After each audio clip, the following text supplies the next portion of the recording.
Olá pessoal, sejam bem-vindos ao nosso canal. Nós estamos aqui com mais um quadro do Fuzencast. Para quem não me conhece, eu sou a Gisele. Eu sou o Evandro. E hoje nós vamos falar sobre os principais materiais que você precisa se você está começando a trabalhar com Fuzen. Quando a gente pensa em trabalhar com Fuzen, em montar, não é bem montar um ateliê, essa ideia. É quando a gente pensa em trabalhar com alguma coisa, nesse caso aqui focado no Fuzen, seja como hobby ou como profissão, independente de qual a área você vai pretender seguir, você pretende seguir, a gente tem que ter em mente que existem alguns materiais que são, digamos assim, secundários, outros terciários e outros que são basicamente obrigatórios você ter no seu ateliê. Você pelo menos cogitar a possibilidade de dar preferência para esses camaradas. Dentre eles, a gente vai citar aqui alguns que, na nossa opinião, na nossa experiência profissional, a gente viu que, de fato, não existe a possibilidade de se trabalhar com o Fuzen sem esses materiais, e a gente vai deixar outros aqui de fora. Por exemplo, alguns que são meio óbvio e você tem que ter, que a gente não vai se atentar, que a gente não vai focar nele, que é a questão de uma mesa de trabalho.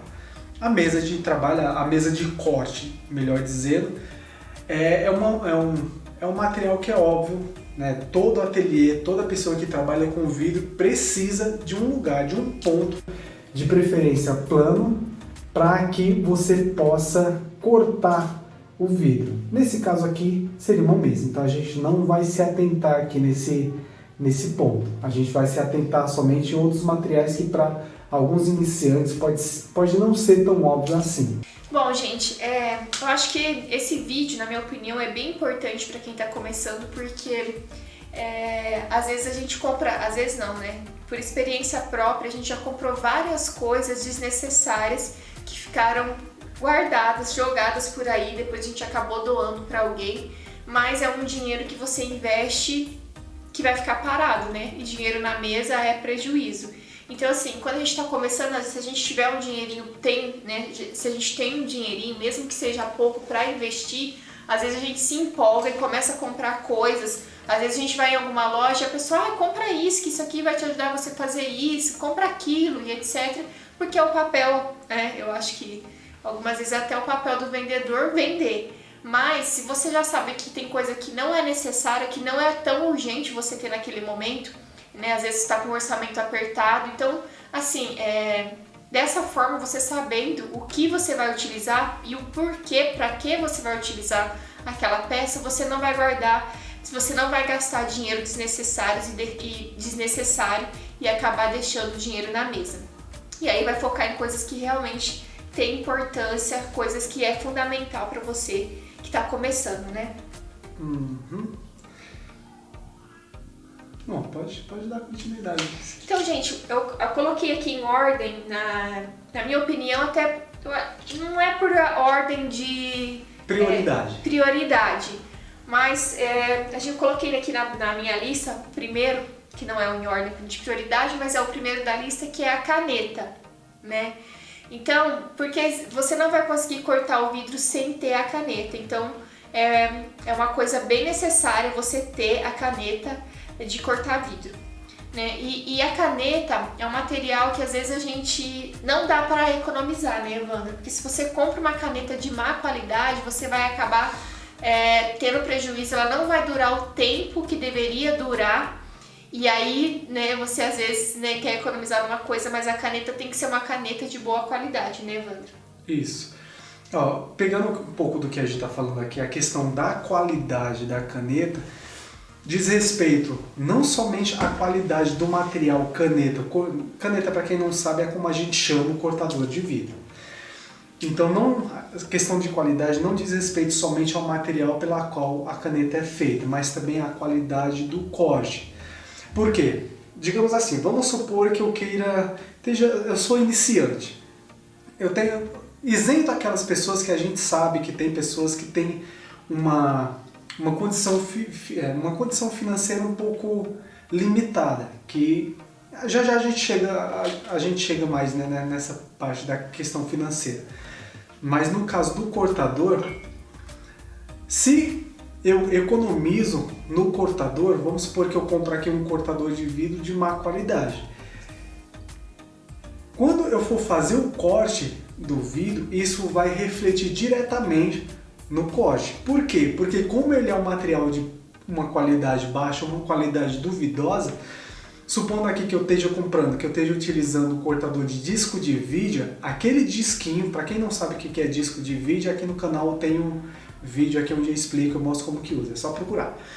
Então, aquele disquinho sendo de má qualidade, ele não vai fazer um corte tão bom, tão profundo no vidro.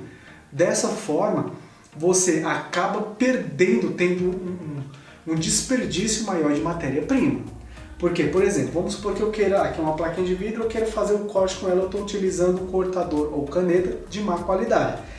Eu risco aqui, se o risco é fundo, eu consigo desbastar o vidro com facilidade. Já se o risco é raso, eu tenho que, se eu não conseguir desbastar, lembrando que se você está desbastando com a mão, né, existem ferramentas para você poder desbastar o vidro. Aqui no caso estou citando como exemplo a mão porque é o mais fácil, aqui já a gente entra na questão dos alicates. Então se o risco é raso, eu vou desbastar e o corte, o vidro não se parte exatamente onde eu cortei, concorda que aí existe um desperdício de matéria-prima, eu vou acabar descartando essa plaquinha aqui de vidro, supondo que eu estou criando um projeto exatamente desse tamanho, e vou ter que pegar outra matéria-prima para começar a cortar de novo. Então, quando você investe num cortador, numa caneta de boa qualidade, você, além de ter um corte mais profundo, você evita perca também de matéria-prima e a sua caneta, o seu cortador tende a ter uma vida longa muito maior. Isso, claro, se você cuidar, se você fizer a manutenção, utilizar ele também de forma correta, porque a gente não vai investir cerca de aqui é um valor entre 120 e 250 reais num cortador Toyo TC90, não é propaganda, mas é só o que eu acho que é um dos melhores que eu já utilizei. Eu não vou investir um valor entre esses dois aqui que eu citei num cortador desse para mim depois ir lá e colocar solvente no meu cabo e depois de 5, 6 meses eu perder o meu cortador. Óbvio, aqui no canal já tem vários vídeos onde eu explico por que você deve utilizar óleo lubrificante e não solvente, como eu já utilizei uma vez. Fiz esse teste, vi que realmente não dá rock, o cortador é perdido, então o cortador é perdido se você utilizar ele de forma errada. Então, quando você caso você invista um valor muito alto no cortador de vidro, tenta cuidar dele o máximo possível. Dessa forma, o seu cortador tende a durar não 2, 3, 4, 5 anos, mas muito mais do que isso, se você cuidar dele de forma correta. Então, a caneta, por mais que nem seja um valor, né? A que a gente utiliza, pelo menos eu, até hoje só utilizei essa, o Evandro tem mais experiência na área dessa área, mas foi a TC90 Toyo. Então, se você fazer um investimento, digamos que ela esteja R$250, mas acredito que ela está menos que isso. Você faz um investimento de R$250, mas é uma coisa que vai durar 5 anos, né, Evandro? Pelo menos. Quantos anos assim já durou sua caneta no máximo? Tem aquela que tem a fitinha aqui que tá lá no vídeo. Uhum. Ela tá com mais de 10 anos já. Então é um investimento, uma coisa que vai durar, se você cuidar, é claro. E todos os materiais que a gente utiliza, se você não cuidar, não fazer a manutenção correta, o tempo de vida útil dele vai ser menor. Mas se você cuidar, que eu acredito que você vai cuidar, vai durar bastante. Então é um investimento que vale a pena. Muito a pena. E aí aqui outro material que que eu coloquei aqui de importante, que você precisa, é o alicate, no caso, os alicates, né, Evandro? Isso. Nesse caso aí você colocou alicate mais focado no vidro, sem bijuteria. Sim. Então tá, a questão dos alicates ele funciona basicamente em paralelo, em conjunto com o cortador de vidro. Porque, como eu citei aqui, se você risca a sua plaquinha de vidro, se você já tem experiência no corte do vidro, você usa a própria mão, você consegue desbastar. Quero deixar aqui bem claro, se você já tem experiência no corte com vidro, não vai tentar fazer isso logo de primeira não, que o risco de você se machucar é bem grande. Então os alicates, eles vêm para dar suporte a esse risco que você faz com o seu cortador, porque são os alicates que vão abrir o vidro que você cortou, o vidro que você riscou, porque o cortador, ele não corta o vidro, por mais que as pessoas falem, não, cortador de vidro, cortador para cortar vidro, ele não corta, ele simplesmente vai criar uma linha chamada de linha de debilitação, já tem vídeo aqui no canal, não vou me aprofundar nisso. Então ele criou essa linha, você vem com um alicate, seja o alicate bico de pato ou o alicate de desbaste e faz o desbaste desse vidro. Aqui no canal também tem vídeo falando sobre esses dois alicates aqui. Esses dois alicates, cada um deles tem uma função diferente. O alicate bico de pato tem a sua função e o de desbaste tem a função dele também. Só que, pensando aqui na questão financeira, vamos supor que você não tem condições de adquirir os dois alicates. Porque se você fizer uma pesquisa rápida aí no Google, você vai ver que o precinho deles é um pouquinho salgado para um alicate. Vamos supor que você não tenha essa disponibilidade financeira. Qual deles você daria preferência para comprar? Eu, Evandrinho, indico que, caso você tenha essa dificuldade, você dê preferência para comprar o alicate bico de pato. Porque ele vai fazer o desbaste do vidro onde outro tipo de alicate mas de forma que outro tipo de alicate não consegue, que é exatamente no centro da risca. Supondo aqui, vou colocar aqui para essa câmera aqui. Supondo aqui que eu tenho aqui a placa de vidro, eu faço um risco aqui. O risco está no meio da placa de vidro. Outro alicate eu teria que vir aqui e tentar quebrar esse vidro aqui, desbastar o vidro na minha linha. Dessa forma, corre-se o risco de eu quebrar essa parte aqui do vidro e eu perder também minha matéria-prima. O alicate bico de pato, assim que você faz a risca, ele funciona basicamente dessa forma aqui. Então você coloca ele, faz uma leve pressão e o vidro se parte. Assim, ele se partiu. O alicate de desbaste, caso você consegue fazer uma substituição momentânea, não é indicado? Não é indicado. Mas você consegue substituir temporariamente o alicate de desbaste por um alicate comum, visto que o alicate de desbaste ele é projetado para tirar somente as beiradinhas do vidro quando você fizer um corte mais próximo dos cantos. Dessa forma, outro alicate comum consegue substituir o de desbaste. Mas lembre, esses dois alicates são ideais para essas duas funções. O alicate de desbaste, por mais que você consiga substituir ele por um alicate comum, o alicate de desbaste já é projetado, ele já tem o formato certo para você quebrar essa lateralzinha aqui do vidro. Então, se você puder investir nos dois alicates, seria o bico de pato e o de desbaste. Isso. Na minha opinião, é bem importante você ter ele se você puder investir. Se não, você compra primeiro o bico de pato e depois o de desbaste, né? E aí, o outro material aqui que eu coloquei é o vidro. Acho que você pode falar um pouco disso. Então, o vidro no caso, você tem que eu acho que depende muito do que você quer trabalhar, mas você tem que decidir. Se você tem um dinheiro para investir, você pode trabalhar com vários tipos de vidro. Mas se você tem um pouco, você está começando, você não tem tanto dinheiro para investir, se você, na minha opinião, começar a trabalhar com a garrafa de vidro, você não vai ter que investir, não vai ter que comprar vidro, porque a garrafa de vidro você encontra jogada por aí, em qualquer lugar que você for, você vai encontrar a garrafa, ou até mesmo na sua casa, quando tiver alguma festa, alguma comemoração, sempre tem garrafa de vidro. Então é uma matéria-prima que você não vai precisar investir dinheiro nenhum, né? E diga-se de passagem, você trabalhando com a garrafa é um grande marketing para a sua empresa, para a sua marca, então eu acho que vale a pena. Só que se você for trabalhar com a garrafa de vidro, você tem que comprar uma engenhoca, que é um cortador de garrafa, que aí no Mercado Livre você vai pagar cerca de R$150 mais ou menos.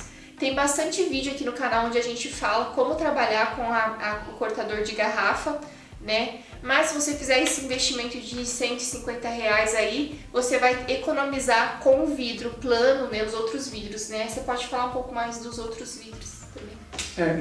Na questão, só para finalizar a questão da garrafa, caso você opte por trabalhar com a garrafa de vidro, aí também entra, como a Gê acabou de falar, o cortador de garrafas. Que sem ele, você consegue trabalhar com a garrafa? Até consegue, mas você vai ter que fazer outras peças. A sua capacidade criativa vai ser um pouquinho mais limitada. Com esse cortador você consegue literalmente desmontar a garrafa e aí transformar ela no vidro plano para poder criar suas peças. Não vou me adentrar muito nessa questão não, porque como a gente falou, a gente já tem muita coisa aqui no canal, onde a gente explica de forma muito mais detalhada como que isso funciona. Então, fechando a questão da garrafa, se você pretende também, se você migra na questão da matéria-prima para o vidro plano, ou melhor, vidro float, que é o vidro que a gente encontra nos vidraceiros, tirando, com exceção do temperado e do laminado, você aí tem uma possibilidade muito grande de criação. Porque é um vidro que depois da garrafa é um dos mais baratos que você consegue encontrar por aí, mais fácil também. Não mais fácil do que a própria garrafa, porque a garrafa você vai na esquina, você consegue, dependendo de onde você mora, você consegue achar 2, 3 garrafas. No caso do vidro float, você tem que ou ir no vidraceiro e comprar, ou dar a sorte de encontrar alguns locais aí que você acha esse vidro aí de forma gratuita. No caso dele, como ele é transparente, a garrafa a gente também... Não, mas, calma, que eu coloquei no... Não, vai, fala, você já falou do pigmento? Não. No caso dele, como ele é transparente, diferente da garrafa, porque eu ia entrar aqui numa outra questão que é um pouquinho mais pra frente, aí a Gi me cortou. Mas se eu começar a entrar aqui no pigmento, aí você fala. Diferente da garrafa de vidro, que a garrafa de vidro você já consegue encontrar em cores diferentes, onde a própria pasta vítrea é verde, o âmbar, o azul, ou enfim, tem suas colorações, você consegue muito bem utilizar essas colorações, no caso da garrafa, a seu favor. O vidro float, o vidro transparente, já não. Ele você tem a facilidade de adicionar a cor, mas isso eu não vou entrar aqui agora nesse ponto.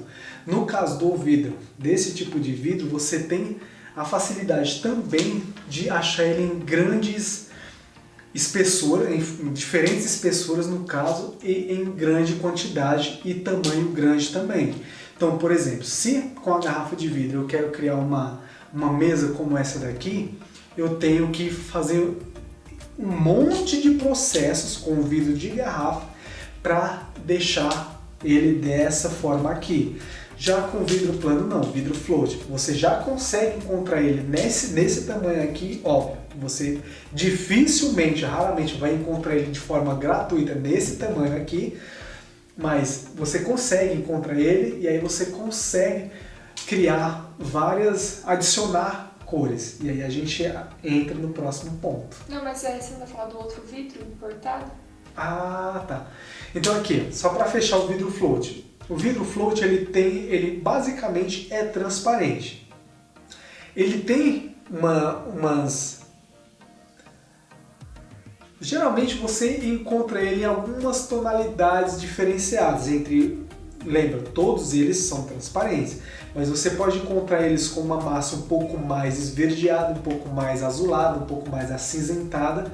Tudo isso pode variar de acordo com a região que você mora, porque isso tem a ver com o filtro que eles colocam na massa vítrea para poder filtrar a luz do sol, enfim, poder filtrar a luz do sol. Então, dependendo da região que você mora, você pode ter mais facilidade de encontrar o vidro com pasta mais esverdeada, mais azulada, mais acinzentada ou um pouquinho mais escura.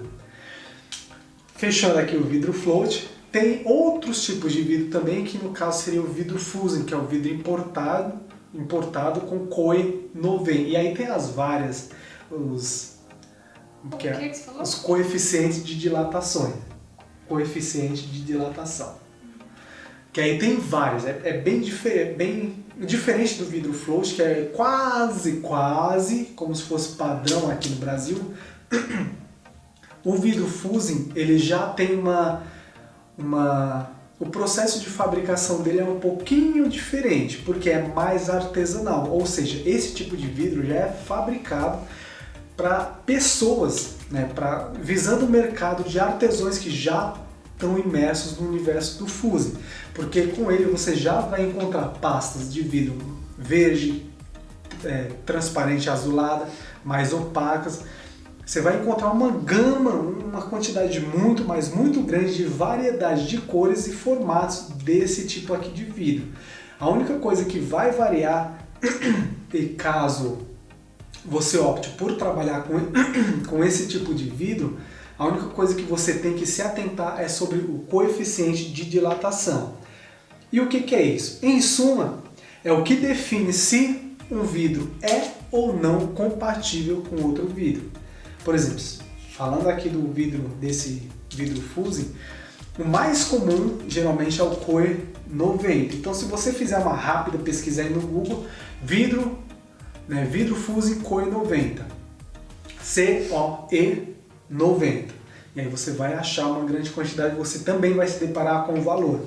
O valor deles é um pouquinho salgado, porque é justamente por causa disso, que ele é fabricado, ele é produzido de forma artesanal para pessoas que trabalham já nessa área. Ou seja, teoricamente pessoas que já têm dinheiro, pensando lá fora. Então o COE também pode variar. Eu não vou entrar muito aqui a questão do coeficiente de dilatação, porque eu acho que isso aqui já deu para você entender basicamente como funciona. Fechando aqui o vidro Fusen, a gente também tem um vidro que é muito interessante e também um pouquinho mais salgado de você adquirir, que é o vidro dicróico. Cara, esse tipo de vidro ele é bem diferente de todos esses vidros que eu falei até aqui e de qualquer outra peça que eu já criei aqui no canal. Eu ainda não criei acho que eu não criei ainda não mostrei nenhuma peça feita com esse vidro aqui. Que esse vidro ele tem uma peculiaridade nele, que é como que ele reflete a luz, como que ele mostra a luz para você. Porque ele é um vidro basicamente transparente, com efeito de transparência, e que te dá um efeito quase como se fosse o arco-íris. Então, por exemplo, se eu tenho aqui uma peça transparente, se eu coloco uma luz direta nessa placa, aqui atrás ela vai refletir colorido. Então tem até, se eu não me engano, até o Pink Floyd tem uma capa muito famosa de um CD dele, que é um triângulo, e aí vem uma luz branca aqui, passou no triângulo, aqui atrás ela reflete colorido. Esse triângulo aqui, trazendo para o tipo de vidro, para a tipologia de vidro, seria o vidro dicróico. Então, justamente, ele te dá um efeito muito diferente e muito interessante, não somente no aspecto visual, mas também na criação das peças. Porque você consegue tirar peças muito interessantes utilizando esse tipo de vidro e sem a necessidade da utilização de pigmento. Tanto esse vidro dicróico quanto o vidro que eu acabei de falar, o vidro Fusen. E aí eu já explico um pouco mais sobre isso. Acho que por enquanto esses tipos aqui de vidro já deu para eles terem uma boa noção. Tá, e aí o outro material aqui que o Evandro já falou um pouco também é sobre o pigmento, né?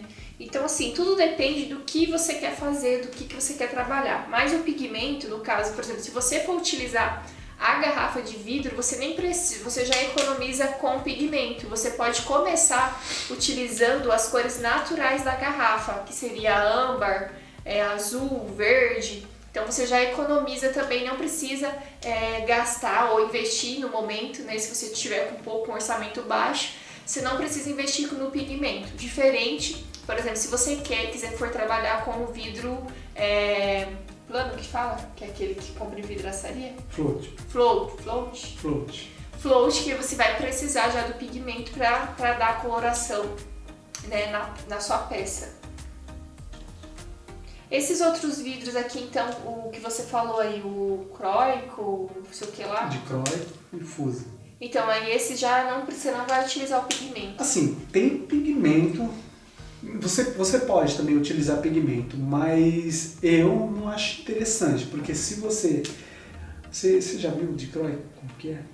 Porque assim, tem o dicróico, vou focar aqui no dicróico, ele já tem o efeito dele. É um que, tipo, eu vi uma vez uns dourados, uns negócios bem diferentes. Esse daí mesmo. Mas você não tem nenhum pedacinho daquele vidro, daquele meio laranjinha? Você não sabe onde tá? O vidro fuse? Não tem não. Não, mas qualquer coisa, depois a gente grava o outro e já... lembra do Fusencast passado? É esse aqui o vidro. Mas depois eu dou uma procurada aqui. Não, você estava falando sobre... Pigmento. E aí, gente, a questão do pigmento, você pode explicar um pouquinho sobre a qualidade do pigmento, né? Uhum. Eu acho que qualquer coisa que você vai comprar na internet ou em alguma loja, eu acho que é bem legal você pesquisar sobre a qualidade, né?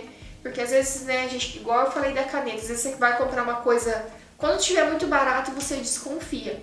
Porque às vezes você vai acaba comprando pigmentos que tá mais barato, mas aí ele pode trazer uma frustração que vai dar um resultado de baixa qualidade para sua peça, né, mano? Uhum.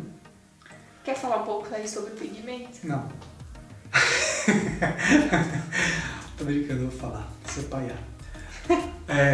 A questão da qualidade do pigmento, como a Gi falou, a gente já até, se não me engano, no Fusencast passado, a gente falou um pouco sobre qualidade, alguns efeitos negativos que o pigmento de baixa qualidade pode trazer para a sua peça. Tudo isso que a gente está falando aqui de material é muito importante que você pense, com exceção da matéria-prima, que é algo que vai definir de fato o mercado, caso você esteja fazendo isso aqui, caso você esteja pensando ou entrando nesse universo, pensando em montar uma empresa, em atingir determinado mercado, o que vai definir qual que vai ser o formato, a cara das suas peças, vai ser basicamente, em primeiro lugar, a matéria-prima que você vai escolher. Caso você esteja fazendo isso aí só para hobby, aí fica a seu critério. Mas a questão do pigmento é muito importante que você compre um pigmento de boa qualidade, porque, por exemplo, vamos supor que eu quero comprar um pigmento vermelho. Para quem já trabalha, sabe que o pigmento vermelho é um dos mais caros devido à sua dificuldade de manipulação. Já você falou isso, acho que é bom a gente falar também, por exemplo, você está começando, você não vai saber, né? É legal a gente falar. Uhum. Os pigmentos, eles têm variações de valores. Então, igual o Evandro falou, o vermelho é o pigmento mais caro, geralmente, que tem por conta disso aí que o Evandro vai explicar. Então, por exemplo, cada cor tem um valor diferente, tá? Isso é normal de quando você for comprar, se você já saber disso que vai variar o valor, né? Tanto que se você entrar em algum site de alguma empresa, alguém que fabrica pigmento, dificilmente vai estar o preço dele lá. Você tem que entrar em contato, mandar os códigos para ele dos pigmentos que você está interessado e aí eles vão fazer um orçamento. Isso não é porque eles vão enganar, pelo menos eu nunca passei por isso, não é porque eles vão enganar, eles querem sair por cima nessa transação. Não é por causa disso, é porque muitas pessoas não entendem como que esse mercado funciona e acabam questionando muito por que o vermelho, por exemplo, a 100 gramas, é só um exemplo, 100 gramas do vermelho está R$50 e 200 gramas do azul claro está R$30. Então muitas pessoas não entendem e acabam mandando, literalmente enchendo o saco do pessoal que fabrica, ou seja, tomando o tempo deles com explicação por algo que eles entenderiam se já tivesse montado uma tabela de cores e mandado o orçamento. Aí a pessoa fala, ó, o fabricante já explica, ó, tal cor é tanto, tal cor... Enfim, tudo isso é para facilitar não somente a pessoa que vai comprar, mas também a pessoa que está fabricando o pigmento, está manipulando para poder, né, te atender de forma mais unitária, digamos assim. Mas voltando aqui à questão da qualidade. Se, por exemplo, eu compro o pigmento vermelho, vamos supor que eu tenho aqui um fabricante A e um fabricante B. Se eu compro um vermelho do fabricante A e um pigmento tipo fundente a 800 graus e eu trabalho com ele de forma correta, né, tanto no preparo, na aplicação e na fusão dele, e no final do ciclo o pigmento ele ficou um pouco mais goiaba ou um pouco mais laranja, é sinal que o pigmento não é de tão boa qualidade assim. Porque se eu compro o pigmento, por exemplo, do fabricante B, preparo ele de forma correta, aplico de forma correta, na quantidade correta também, e fundo ele no tempo e na temperatura correta também, e ele me sai um vermelho, de fato o vermelho que eu comprei, é sinal que aquele fabricante realmente tende a fabricar pigmentos de boa qualidade, visto que o vermelho que eu comprei dele, de fato, saiu vermelho, diferente do fabricante A, que eu comprei o vermelho e ele me entregou no final do processo me saiu um laranja. É óbvio que aqui eu estou explicando tudo, né, como se você tivesse feito todos os processos de forma correta, sem preparar ele, né, com excesso de veículo, sem aplicar ele em excesso ou em pouca quantidade na peça e sem extrapolar o tempo ou a temperatura de fusão. E a cor varia de acordo com o fabricante? Então, a cor que você fala, a tonalidade. Isso. Não, ela varia. Porque, por exemplo, a gente tem que entender que cada fabricante de pigmento tem a sua própria manipulação, a sua própria receita de como chegar naquela tonalidade. Às vezes, e aí eu volto aos fabricantes A e B, às vezes pode ser que o vermelho do fabricante A de fato seja diferente do fabricante B. E aí você tem que ver, tipo, é bom você comprar, eu indico que você compre não somente de um fabricante, porque senão você só vai ter aquele camarada como referência. É legal você ter no seu ateliê pigmentos de alguns fabricantes diferentes para você ver de fato qual que produz a melhor coloração.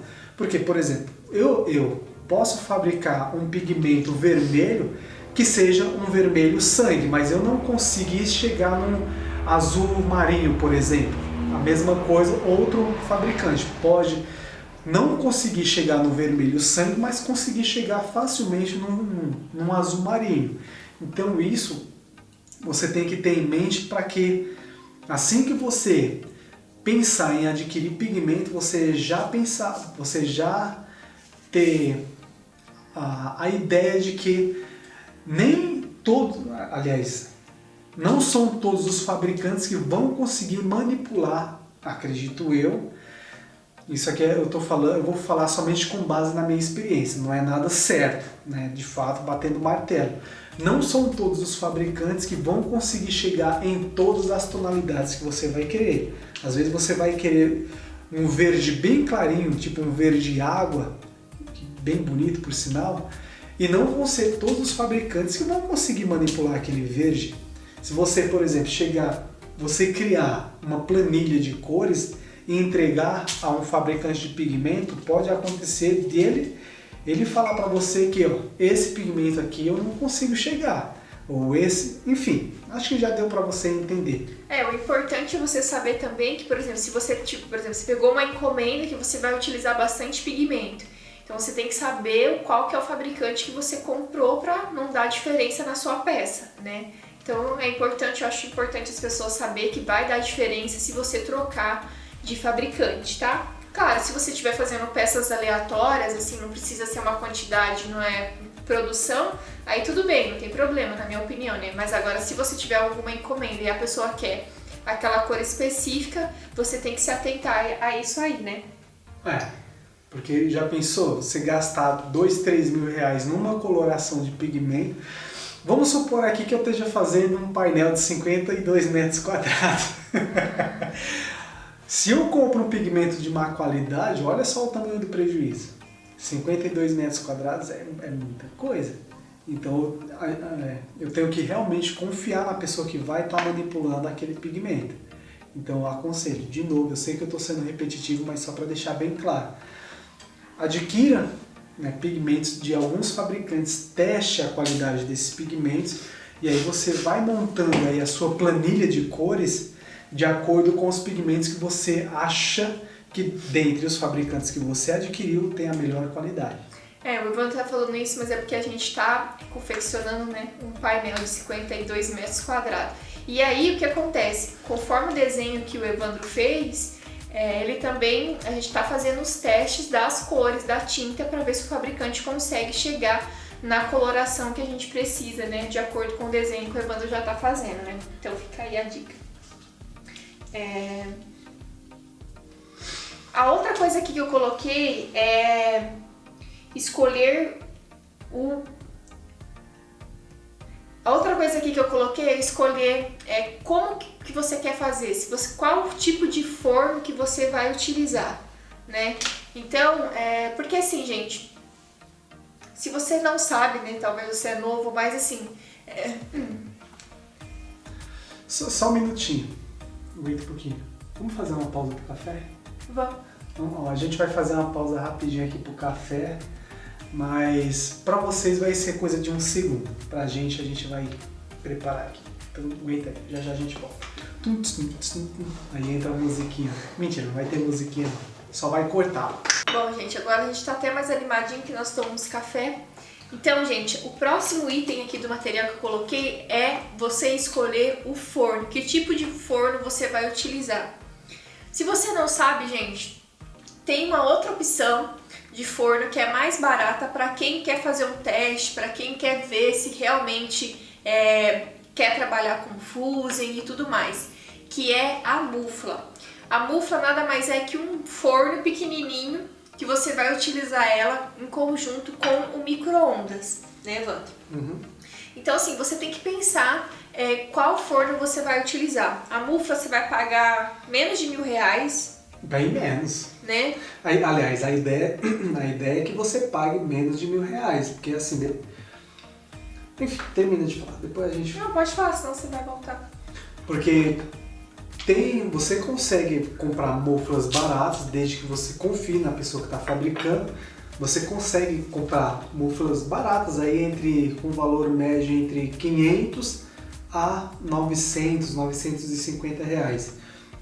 O valor dela não necessariamente determina a qualidade do material, mas caso você opte por adquirir uma mufla, compre uma de boa qualidade, porque evita a China. Shopee. Evita comprar da China, porque eu até, se eu não me engano, até já fiz um vídeo aqui no canal, não sei se foi no curso, enfim, eu fiz um vídeo em algum lugar, onde eu falo que se você compra de alguém aqui do Brasil que produz, que você sabe que ele fabrica a mufla, você tem ali uma pessoa para quem recorrer caso a sua mufla, o seu equipamento, a sua ferramenta dê algum tipo de problema. Então você comprou a mufla, utilizou 1, 2 vezes, deu problema, você consegue recorrer a essa pessoa que fabricou, fala para ela o que aconteceu, ela provavelmente vai te falar se foi problema na própria mufla, ou se foi mau uso, não vou me adentrar muito aqui, né, nesse ponto, então ela vai te falar onde foi, enfim, ela vai teoricamente te dar um auxílio. Já se você compra mufla um pouquinho mais barata porque vem da China, se ou quando ela der problema, para quem que você vai recorrer? Por mais que tipo, o direito do consumidor, né, fala que você tem o prazo, né, de devolver o produto e tudo mais, mas você comprando de outro país, o processo é um pouco mais demorado, né? Então é importante você se atentar a essa questão. Eu acho assim, gente, também que às vezes a gente tem um pouquinho de preguiça de ler algumas coisas que a gente compra na internet. Já aconteceu casos aqui, um caso, né, de uma pessoa que... Porque assim, a gente vende com um curso que a gente ensina como você manusear corretamente a sua mufla, desde como fazer a sua manutenção e tudo mais, a gente ensina. E teve uma pessoa que falou que comprou o nosso curso e parece que ela falou, até não lembro certinho, mas ela falou que comprou e não tinha recebido ainda o link de confirmação que comprou o curso. Enfim, depois chegou o link. Aí o que aconteceu? Ela descobriu que na realidade ela não tinha comprado um curso nosso, era de outra pessoa, de outra empresa. Então assim, gente, leiam. Quando você for comprar alguma coisa na internet, que a tendência hoje em dia, gente, vai ser a internet, devido ao período que a gente está vivendo, deu um salto muito grande na questão da tecnologia com relação a compras e vendas, né, da internet. Então assim, com certeza, se você nunca comprou nada pela internet, você vai comprar, porque, como eu disse, deu um salto nessa questão aí de a gente olhando para o lado bom, né, se é que tem um lado bom que está acontecendo. Hoje em dia é muito fácil você comprar, por exemplo, a gente mora aqui em São Paulo, comprar alguma coisa de alguém que vem de lá do Paraná. Então assim, é muito fácil, tá na mão de todo mundo. Só que as pessoas às vezes têm uma certa, entre aspas, preguicinha de ler. Então leia o que você está comprando, se é aquilo mesmo, né? A forma de pagamento, de quem é a pessoa. Então não tenha preguiça de ler, gente. Acho muito importante você ler para você não ser enganado também, né? Em relação a isso que a gente está falando, só vou falar um pouquinho sobre o que aconteceu para a pessoa não se sentir ofendida aqui. Foi tudo um mal entendido. Por quê? Quem já acompanha o canal sabe que a gente tem um curso de mufla, isso aí que a gente falou. Só que a gente tem o controle do que a gente publica aqui no canal, mas a gente não tem o controle das propagandas que aparecem no canal. Então, segundo a própria pessoa, quando ela adquiriu, era um curso onde eu falava, era um vídeo aqui do canal, onde eu falava sobre a mufla, falava que tinha um curso e falava mais ou menos de como que era o curso. Tá. Embaixo do vídeo tinha uma propaganda de curso de reciclagem de vidro. Então olha só, vamos supor, a pessoa, eu já conversei com ela, já foi tudo resolvido. Ela meio que agiu por impulso. Enquanto no vídeo eu estava falando sobre a mufla, a possibilidade de trabalhar com ela, ela viu logo abaixo uma propaganda escrito curso de reciclagem de vidro. Então, obviamente, ela associou uma coisa com a outra, né? 1 mais 1 é 2, e comprou. Só que ela comprou o curso de, sei lá, de quem? Não era nada nosso, porque era uma propaganda e quem conhece um pouco de internet deve saber como que funciona a propaganda. Pra quem não conhece, eu vou já te interromper, né? Porque assim, gente, por exemplo, nós temos o nosso canal e assim, qualquer pessoa pode anunciar no nosso canal, assim, desde que a gente aceite, né? Eu até acho... Não, a gente não precisa necessariamente aceitar. Porque eu não entendi essa parte. Enfim, a gente nunca coloca propaganda no meio do vídeo, né? Só refazendo aqui o que eu falei. A propaganda não era no vídeo, a propaganda era embaixo do vídeo. Ou seja, vamos supor que você está usando o Explorer. Você vê que tem propaganda de carro, em um monte de lugar aparece. E isso não tem nada a ver com o canal. Aqui, o que tem a ver com o canal que a gente libera é quando aparece direto no vídeo, seja no início ou no meio dele.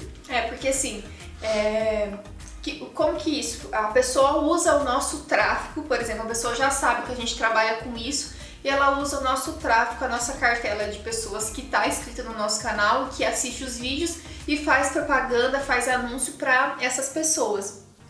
Nada de errado com isso, gente. É só a questão mesmo de você estar atento, né? Ver se tem o nosso nome, se tem o Gisele, Evandro, Fusen, analisar, ou também pode mandar uma mensagem pra gente que a gente responde. Às vezes demora um pouquinho, mas a gente responde. Manda no Instagram. Então assim, só ficar atento mesmo com relação a isso, porque nem toda propaganda que vai aparecer por aqui foi a gente que fez, né? Então, gente, então aí você tem essa opção da Mufla, né, que é uma opção mais barata, se você quer testar, né? Porque... Ou criar peça pequena. Isso. Eu ia falar isso.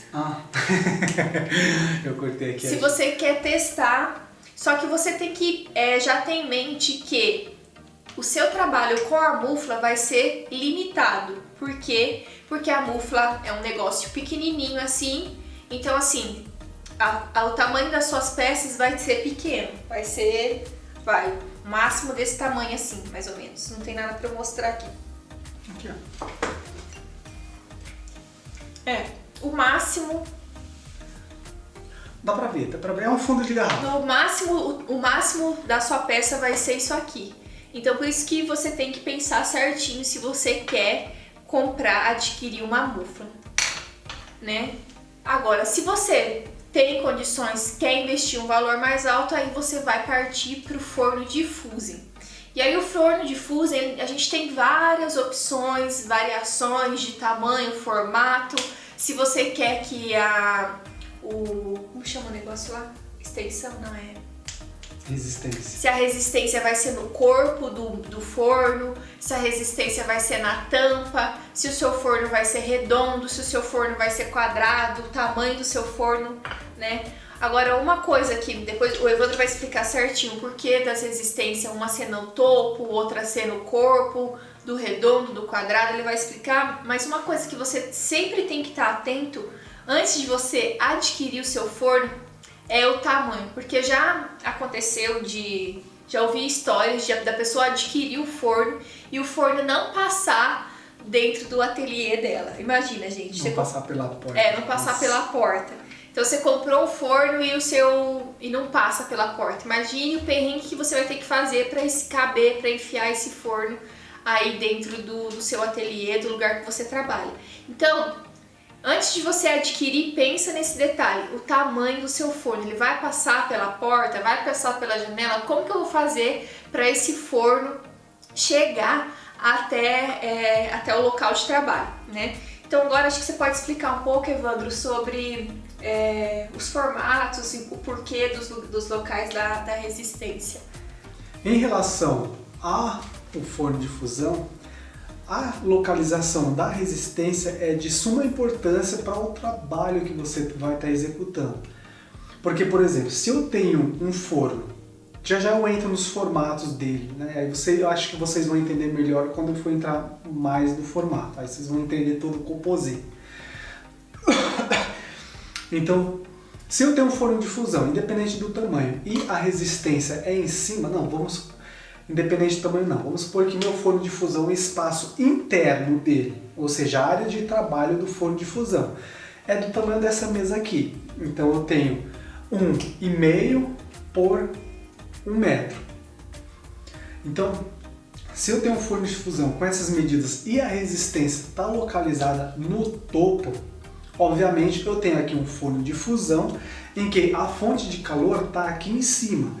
Então, nesse caso, tanto faz eu pôr uma peça aqui, ou aqui, ou aqui, independente do local que eu coloco a minha peça, o resultado tem peça de vidro. A gente está falando aqui de vidro, esquece porcelana, esquece cerâmica, outro tipo de material.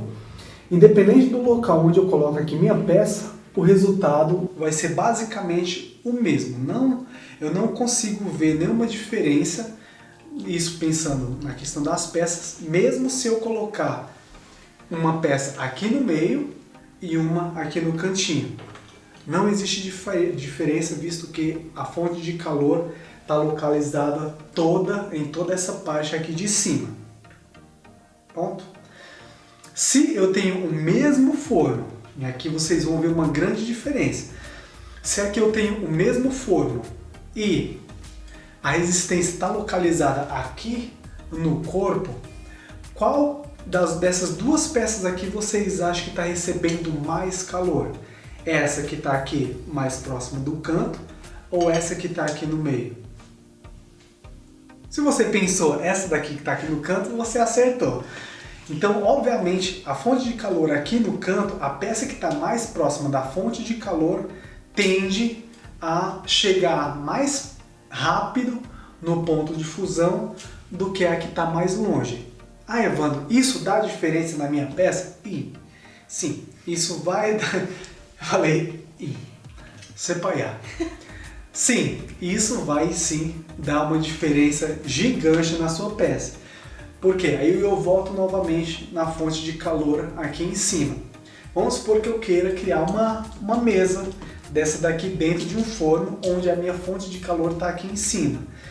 Eu tenho, desde que todas as resistências funcionem, e aí vem a questão da manutenção, garantir que nenhuma delas esteja queimada, eu garanto na minha peça que ela vai estar recebendo basicamente a mesma temperatura em toda a minha peça. Diferente se eu estivesse criando a mesma peça em um forno onde a resistência está aqui no corpo.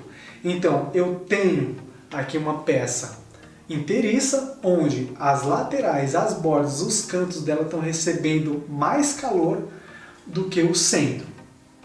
Se o meu controle de temperatura não for, se o meu ciclo de cozedura não for muito bem controlado nesse caso, a minha peça, se eu estiver fazendo aqui um sanduíche, uma peça desse tamanho, ela vai sim quebrar, nossa, com muito mais facilidade. Visto que aqui, imagina só, aqui é o mesmo vidro, aqui o vidro está bem mais quente do que aqui no meio. E isso dá uma diferença gritante. E aí ela tende a quebrar dentro do seu forno. Se uma peça dessa daqui, desse tamanho, estoura dentro do seu forno com resistência no corpo e você não percebeu que ele estourou, o vidro ele vai tender a se fundir. Olha só o tamanho do desastre. O vidro ele vai tender a se fundir aqui com a sua resistência, caso caia o vidro dentro do local onde está localizada a resistência. E aí você tende a perder uma resistência inteira, se não um conjunto inteiro de resistência. Nossa, prejuízo grande. A questão da localização do forno, eu acredito que isso já deu... A localização do forno não, da resistência, eu acredito que deve ter ficado claro que, dependendo da localização da resistência, você vai ter um efeito diferente, direto na sua peça. Por isso que então a prioridade, se a pessoa for adquirir um forno, é que compre um que a resistência seja na tampa. Ou depende da peça que a pessoa vai fazer? Depende muito da peça que a pessoa vai fazer. Porque, por exemplo, se vamos supor que eu queira fazer peça mais horizontalizada, mas peças mais na horizontal, que geralmente é o que mais se produz na área do fuse. Eu acho, e em quantidade mediana, eu, Evandro, interessante você pensar se você vai comprar um forno muito grande, você pensar em comprar um com resistência no topo. Isso, um forno muito grande. Já se o forno é muito pequeno, pequenininho, um forno, sei lá, de 40, 30 centímetros interno, eu acho interessante você investir no forno com resistência no corpo. Porque o tamanho da sua peça, nesse caso aqui desse forno, não vai influenciar muito. Porque você tem um espaço pequeno de trabalho, limitado aí, vai entre 30 e 40 centímetros interno. Você vai ter um espaço limitado ali, um espaço bem pequeno que não vai... Claro, você tem que fazer todo o controle de tempo, o ciclo de cozedura de forma correta. Mas isso não vai influenciar muito a questão de acabamento da sua peça. visto que nesse caso aqui de forno muito grande, enquanto aqui no meio ainda está, por exemplo, numa fusão parcial, aqui nas bordas já pode estar numa fusão total ou ultrapassando o ponto de fusão, porque a fonte de calor está muito aqui no canto, tá muito quente aqui na lateral, e para o calor sair da resistência aqui e chegar no meio demora um pouco mais. E nunca a temperatura aqui no centro vai ser a mesma aqui nas pontas. Isso um forno com resistência no corpo. Já na tampa não. Na tampa você tem uma distribuição mais uniforme da temperatura.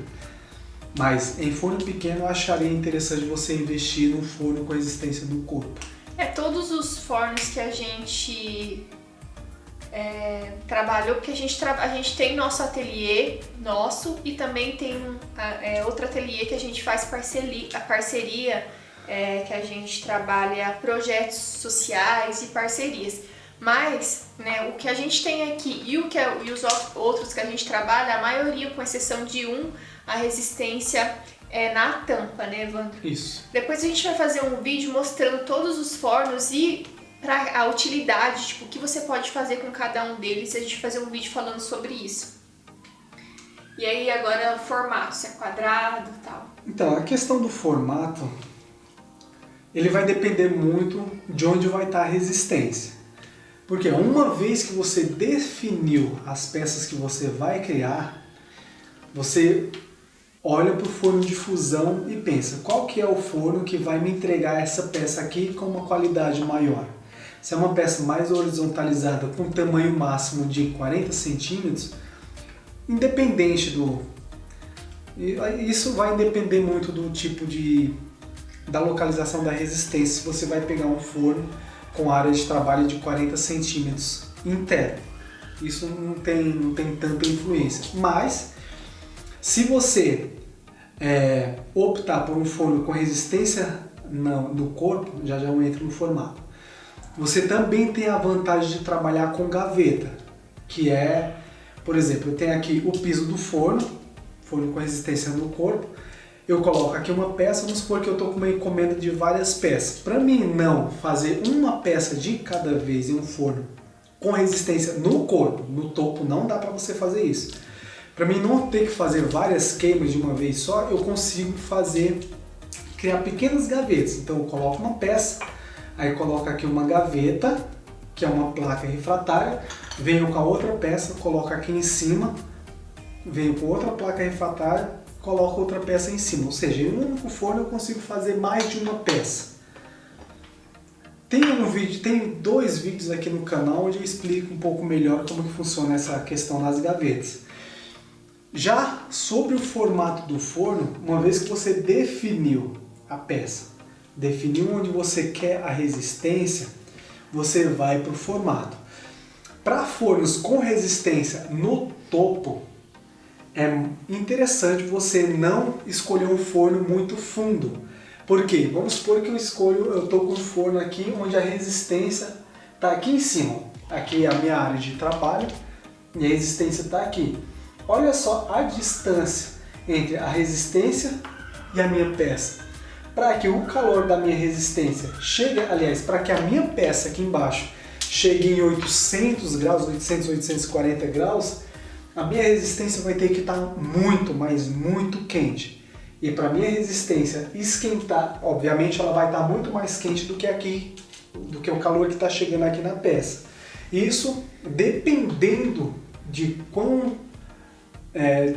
do quanto você utiliza esse forno, isso pode acarretar em queima de resistência, uma perda de resistência um pouco maior. Mas então aí vai dar mais manutenção. Aí dá mais manutenção. Agora, se é o mesmo forno com a resistência um pouco mais baixo, mais raso, ela vai esquentar, mas quando aqui embaixo chega na temperatura que você programou no seu controlador, ela tende a esquentar menos do que se ela estivesse mais alta. Então, caso você escolha fornos com resistência no corpo, no topo, você opte por forno mais raso, independente se é quadrado, redondo, triangular, ou triangular não, que você perde muita área de trabalho. independente se é quadrado, redondo, oval, retangular, forno com resistência no topo, é legal você optar por fornos mais baixos. Já forno com resistência no corpo, é legal você optar por fornos menores do que os da resistência no topo. Só para finalizar aqui da resistência no topo. Resistência mais baixa, e aí você pode ter um forno muito maior. Por exemplo, forno, sei lá, de 1,80 m por 3 metros, que é o que tem lá no ateliê. Por quê? Eu tenho uma área de trabalho maior porque a minha resistência está mais baixa. Então o calor é distribuído de forma mais uniforme. Então você, independente do tamanho do forno, você consegue trabalhar você consegue ter uma distribuição muito melhor de temperatura se a sua resistência for mais baixa. Já a resistência no corpo, você não pode ter um forno muito largo. Por quê? Vamos supor que eu tenho essa mesa aqui, ó, área de trabalho quadrada. Então aqui eu tenho 1 metro e pouco por 1 metro. Vamos supor que eu tenho 1,5 m aqui por 1,5 m. Um forno com resistência no corpo. Imagina só a peça que vai estar bem no centro, o quanto de perca de temperatura, o quanto que ela vai estar ociosa aqui no centro, visto que enquanto a queima das peças aqui que estão mais próximas da resistência vão estar no ponto praticamente, aqui do meio vai estar crua. Então, ainda. quer dizer, as peças que estiver nas laterais, ela vai passar do ponto para a outra que está no meio chegar no ponto. Se você quiser, se você focar, tiver um forno desse, com resistência no corpo muito grande, a peça que vai estar no meio, supondo que você vai encher aqui com várias peças, a peça que vai estar no meio, ela sempre vai ter um acabamento menor do que as que vão estar mais próximas da resistência. E se a gente focar a queima na peça que está aqui no meio, todas as outras vão passar do ponto. Você falou do formato do redondo? Então, gente, às vezes a gente pensa que não é importante, mas por isso que, né, a gente está falando de materiais para iniciar e está dando todos esses detalhes para vocês, porque é de extrema importância você saber. Se você não saber esses detalhes, corre muito risco de você adquirir um forno inadequado, né? Aí você comprou o forno, depois que você estiver lá com a mão na massa, que você vai começar a observar esses detalhes e acaba se arrependendo. Não era isso que eu queria, não era esse forno, não tá dando certo, né? Isso. Pronto. E aí, em relação voltando aqui ao formato, forno muito grande com resistência no corpo não rola. Então, você diminui o forno com a resistência no corpo, você diminui a largura dele e aumenta a altura. Ele sim, como a resistência é no corpo, você pode ter um forno mais vertical, enquanto resistência no topo, forno horizontal, resistência no corpo, forno vertical. E aí, por mais que você perca espaços nas laterais, você ganha espaço na vertical. Porque você vai colocando gaveta. Aqui no canal tem alguns vídeos onde eu explico os formatos de forno, é só dar uma pesquisada.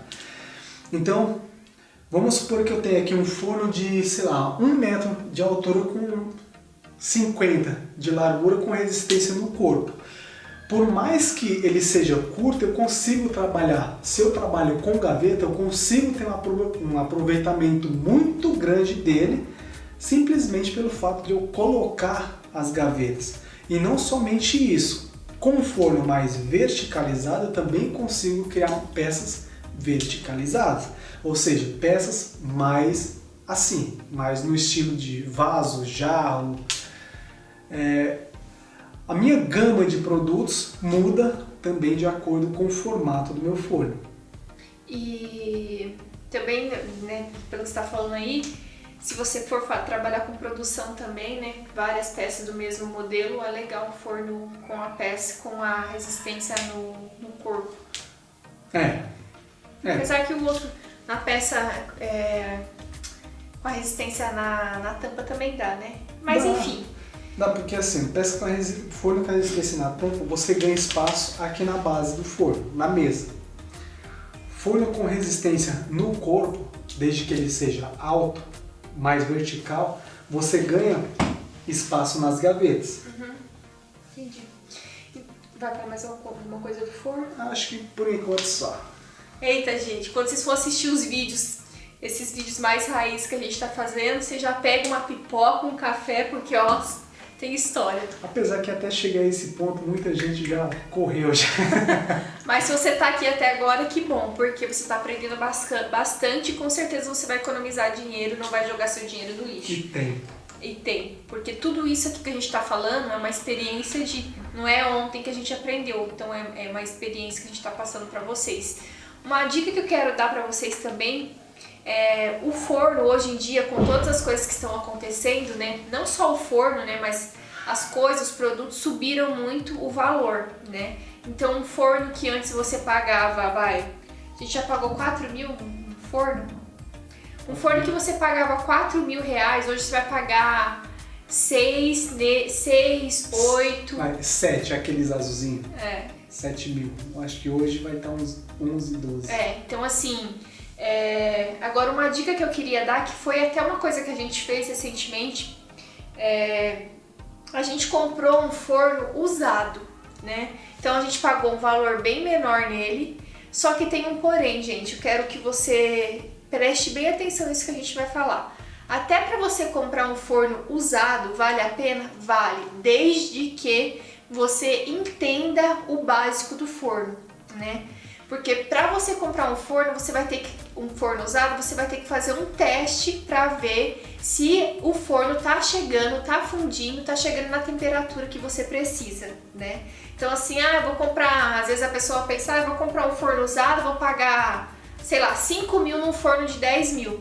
E aí eu compro, não sei testar para saber se o forno tá prestando ou não tá prestando. Então eu acho que é uma dica que vale a pena, se você conseguir comprar um forno usado, é legal, mas desde que você teste o forno, veja se ele está chegando na temperatura que você precisa, né, se está fundindo, então de preferência queime uma peça nele para você analisar certinho, né, Evandro? Isso.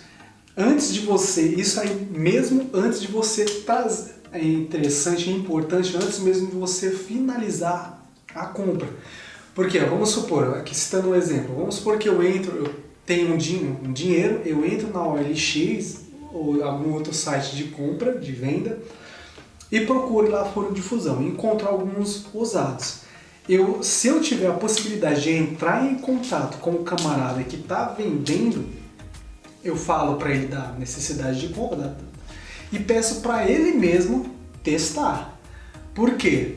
Porque vai ser ele ou ela utilizando o forno dele da forma que ele utiliza, queimando uma peça, e pede para a pessoa filmar e tirar foto e te enviar. E tirar foto não somente da parte camuflada do forno, porque muitas vezes a gente vê forno para vender, para venda, onde a pessoa tira uma foto de partes específicas dele. Uma das partes que eu acho muito interessante você também pedir foto, além de toda a filmagem, fotos dele funcionando, e você pede para a pessoa criar uma peça que de fato você veja que aquela peça ele acabou de criar com base no que você pediu, para não ter nenhum problema depois, pede também para ele te mandar uma foto da chaminé, a chaminé do forno. Todo forno tem uns buraquinhos que é de onde ele respira. A gente chama de chaminé. Se a chaminé ela estiver em perfeito estado, a lataria próxima da chaminé estiver em perfeito estado, não perfeito, mas em bom estado, é sinal que aquele forno, pelo menos naquela parte ali do topo, de preferência do topo dele, não está vazando calor. Porque caso você compre um forno onde ele esteja vazando calor, ele vai demandar um pouco mais de energia e tempo para que você consiga chegar na peça que você está fundindo, que você está criando. E com o tempo isso vai custar muito caro.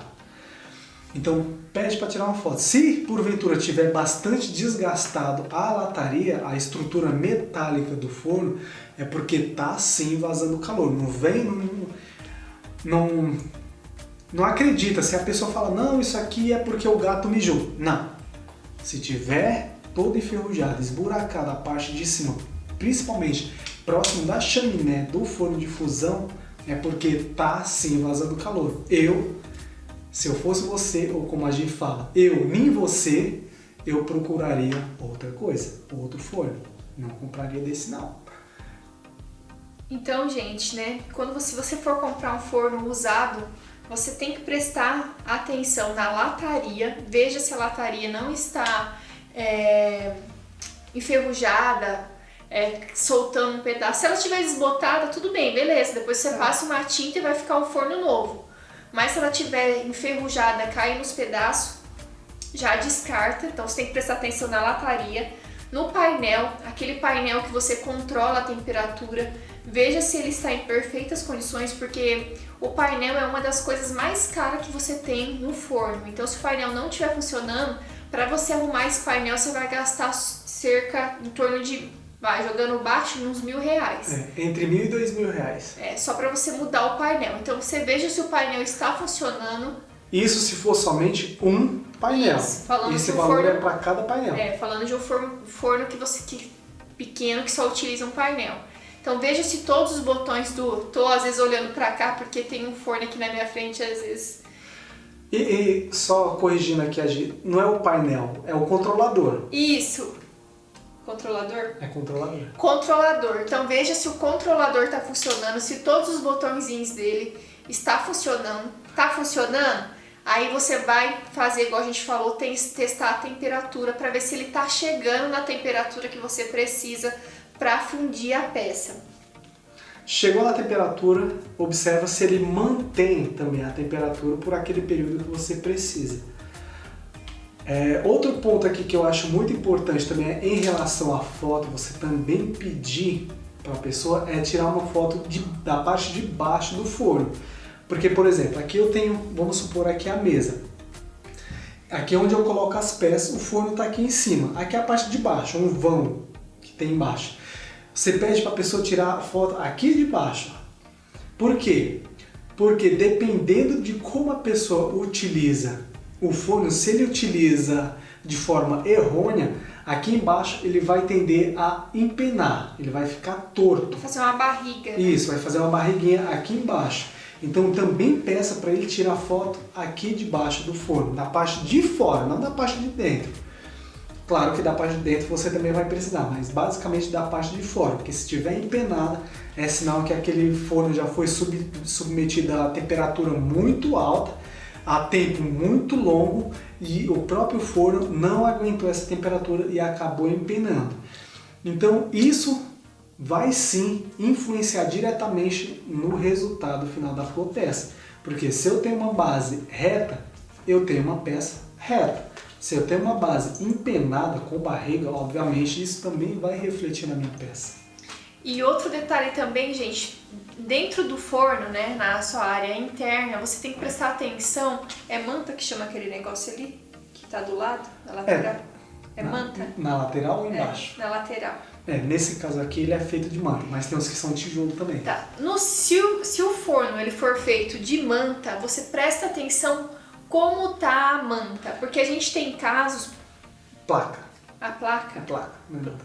É placa, tá gente. Em cima. Na lateral, né, do forno vai ter umas placas, só que tipo assim, essa placa ela é meio que maleável.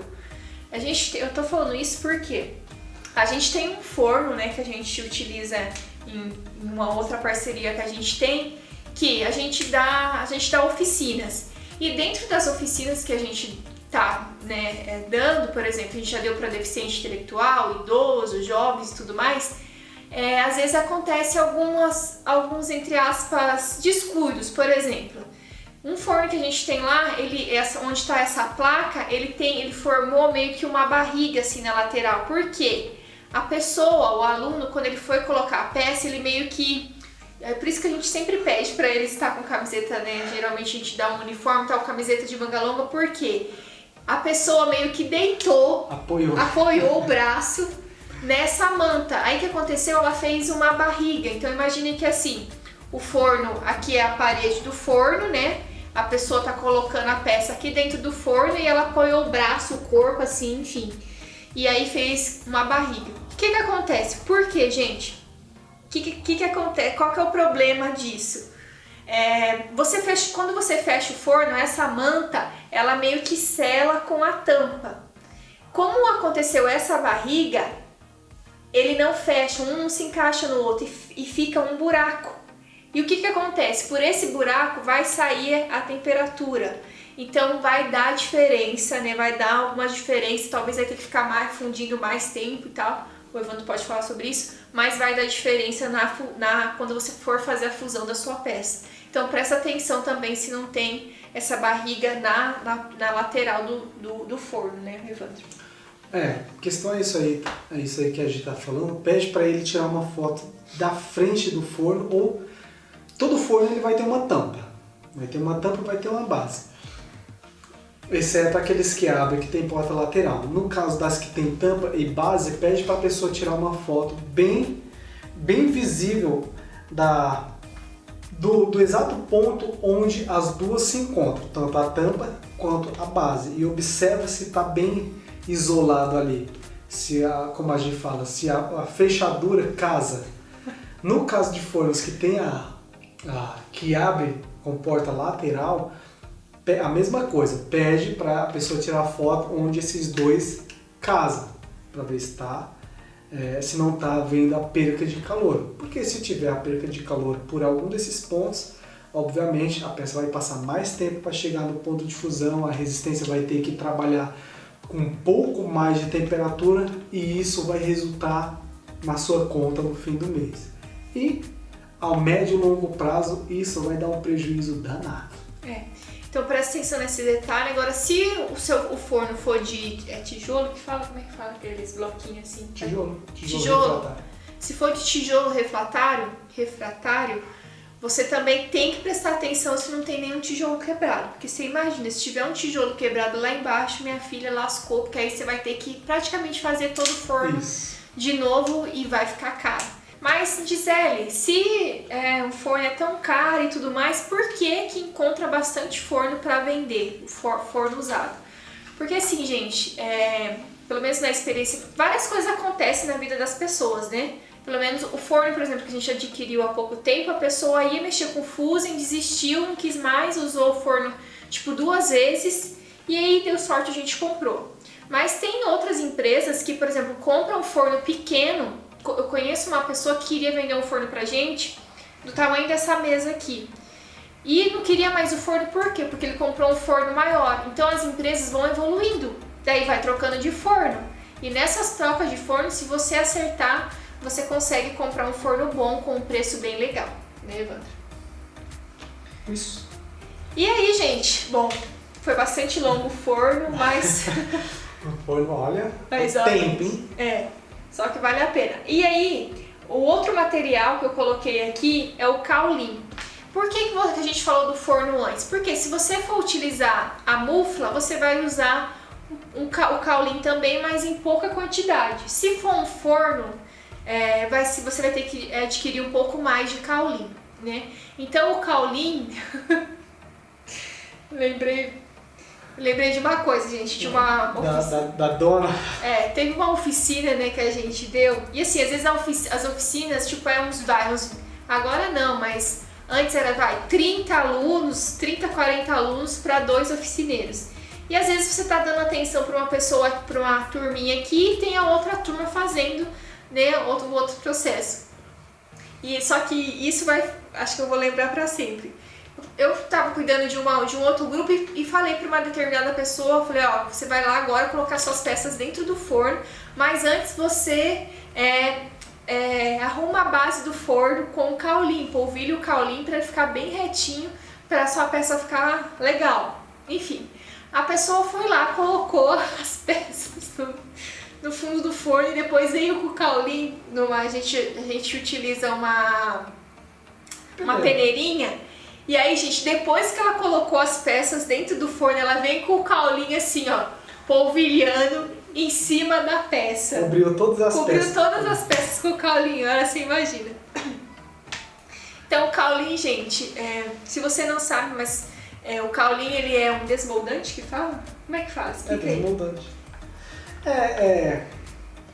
É o que vai fazer, ele é tipo uma argila, como se fosse uma argila. É um pó. É um pó. E ele serve como ele é um desmoldante natural. Então ele serve para que o vidro, o objetivo dele é fazer com que o vidro não grude nem na base do seu forno, nem nos moldes que você vai colocar a sua peça para moldar. Então você vai na polvilha, colocou a pecinha de vidro, fundiu, você consegue tirar ela só, limpa o caulinho normal. Você pode reutilizar várias vezes o caulinho.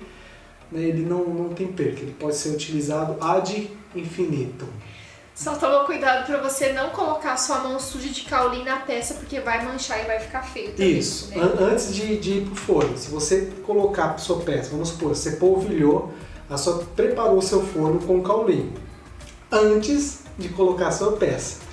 Então você foi lá, colocou ou está montando a sua peça, se cair sujeira do caulim em cima da sua peça antes de você acionar o forno, antes dela passar pelo processo de fusão, aquela manchinha de caulim ali vai ficar. O caulim, ele pode sair, mas aquela manchinha vai ficar no seu vidro até você tirar. Caso você não tire, vai ficar ad infinito. Mas não dá pra tirar, né? Não, dá. Se estiver fundido dentro. Não, dentro do vidro não, porque você fez uma inclusão ali com o caulim. Então toma cuidado pra não enfeiar a sua... É que eu lembrei Não enfeiar a sua peça, tá, gente? Então, beleza. Outra coisa que eu coloquei aqui, gente, que eu acho legal você ter, no caso, se você for usar o forno, é uma forma ou molde, né? Forma e molde é a mesma coisa. Por quê? Porque, primeiro que é uma coisa bem baratinha, que dá pra você comprar, tem formas de molde, vai de 12 reais pra cima você consegue. Você pode fazer também, tem maneiras de você fazer molde na sua casa, molde no seu ateliê, na sua casa. E eu acho que é uma coisa bacana pra você ter variedades na hora de você construir a sua peça, tá? Então eu coloquei aqui molde. Quer acrescentar alguma coisa? A questão de molde, a gente falou aqui que dá pra comprar ela citou aqui o preço, 12 a, sei lá, 12, acima de 12 reais. Por quê? Porque você, com isso eu já fiz um vídeo aqui no canal também explicando, você consegue utilizar moldezinho de argila, de porcelana, para moldar suas peças de vidro. Não necessariamente você tem que investir em um molde exclusivamente para trabalho com fuse.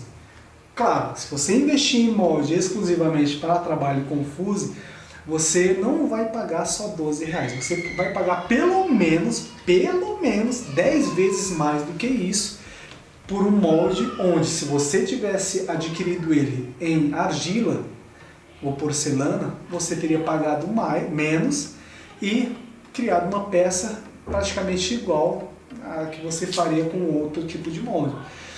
Então, tem isso em mente. Não é porque o molde é feito exclusivamente para trabalho com vidro que você não pode criar outro molde de outro material semelhante ou igual a esse para também criar suas peças. O preço não necessariamente tem a ver com a qualidade nesse caso.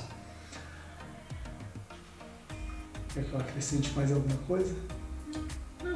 Acho que é isso, né? Acho que é isso. Acho que é isso. Qualquer coisa tem um videozinho aqui no canal onde eu falo sobre molde. Eu não vou lembrar o nome não, mas tem. Eu coloquei como materiais para todo iniciante, porque assim é uma coisa que, como eu disse, você pode variar na característica das suas peças utilizando o molde, né? Eu acho que fica legal.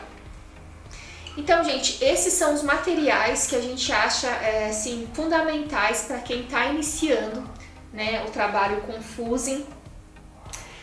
Mas uma coisa que eu quero deixar bem clara aqui, que a gente vai conversar sobre um pouquinho agora, antes de tudo isso, de você começar a ir comprando as coisas, vou comprar isso que a Gisele e o Evandro falou que tem que ter, vou comprar aquilo e vou comprar aquilo mais. Antes de tudo isso, você tem que pensar quais os tipos de peças, quais os formatos de peças, que tipo de peça que você quer trabalhar, né? Então você tem que fazer essa análise. Por quê que eu tô falando isso? Ah, eu quero fazer... Gisele, eu vou focar por enquanto em bijuteria. Se você vai focar em bijuteria, você pode utilizar a mufla e pode utilizar um forno pequeno, se você não comprar mufla, né? Para que você vai comprar um forno desse tamanho aqui se você vai trabalhar com peça pequena? Então não tem necessidade de você comprar, investir, pagar, sei lá, 10 mil reais num forno super grande se você vai queimar só bijuteria, peça pequena. Ah não, Gisele, eu quero trabalhar, eu quero fazer centro de mesa. Tá, centro de mesa, mas qual o tamanho do centro de mesa? Ah, no máximo vai 1 metro. 1 metro, então você também não precisa ter um forno grande, pode ser um forno médio, né? Ah, não, é centro de mesa pequenininho, para tipo petisqueira, etc. Então também pode ser um forno pequeno. Tudo depende do que você vai trabalhar. Então, antes de tudo isso, de você sair comprando as coisas, pensa, faça uma análise, pesquise, né? Quais tipos de peças que você quer fazer, né? E também é uma coisa que... Quer acrescentar alguma coisa com relação a isso?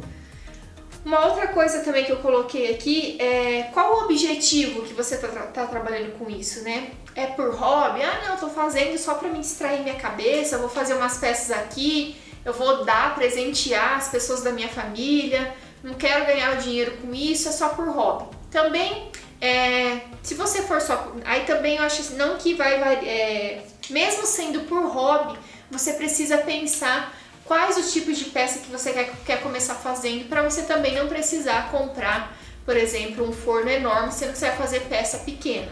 Ah não, Gisele, eu quero trabalhar com brindes, produção de brindes e etc, assim por diante. Tudo isso você tem que pensar antes para você não investir o seu dinheiro em coisas que você não vai utilizar e aí às vezes você vai deixar o seu dinheiro parado aí, né, tendo prejuízo. Acumulando poeira. Acumulando poeira, né? Então, gente, depois que você pensou em tudo isso, né, analisou quais as peças que você quer fazer, quer começar, aí sim você vai começar a comprar os seus materiais, né? E com relação aos vidros, gente, não sai experiência própria, não com vidro, mas com outra coisa que a gente fazia, quando a gente trabalhava com tecido, a gente saiu, nossa, compramos um monte de tecido, um monte de coisa, e aí acabou ficando parado porque a gente começou a trabalhar com outra coisa, a gente viu que não era aquilo que a gente queria. Então compra, por exemplo, coisas que são matérias-primas, tinta, vidro e tudo mais, compra pouco, mesmo que esteja promoção. Às vezes a gente pensa, eu vou comprar um monte porque tá baratinho, tá na promoção. Não adianta nada você comprar uma coisa que tá na promoção e depois não utilizar, porque seu dinheiro vai ficar parado, encalhado, você vai ter prejuízo, a mesma coisa. Então, mesmo que esteja em promoção, gente, compra pouco, né, para você ir fazendo um teste e ver qual material que você gosta mais de trabalhar, qual material que tá saindo mais. Ah, Gisele, tô fazendo esse centro de mesa aqui e ele tá saindo mais do que esse outro, então investe naquele. E assim por diante, né, Evandro? Quer falar mais alguma coisa? Não. Acabou? Não, por mim já deu, já estamos quase 1 hora já. Então, gente, espero que tenha ajudado vocês com esse vídeo aí. Eu acho, por mais que tenha ficado longo, mas eu acho que vale super a pena, né? Acho que foi dicas muito importantes, dicas que a gente, como eu disse, acumulou durante anos de trabalho damos aqui tudo mastigadinho para você aproveitar. Então, por isso, já clica aí no gostei, deixa um comentário aqui embaixo do vídeo, tá? Se tiver alguma dúvida também deixa aqui embaixo que a gente vai respondendo. E segue a gente lá nas redes sociais, tá? Dá um feedback do que você tá achando dos nossos conteúdos aqui no YouTube. E se você quiser comprar nosso curso de mufla, a gente vai deixar o link aqui embaixo, tá? É só clicar no link que já vai direto pro negócio, pra página lá de vendas, e aí você adquire o curso, beleza? Então tá bom, gente, espero que vocês tenham gostado. Grande beijo e até a próxima! Valeu!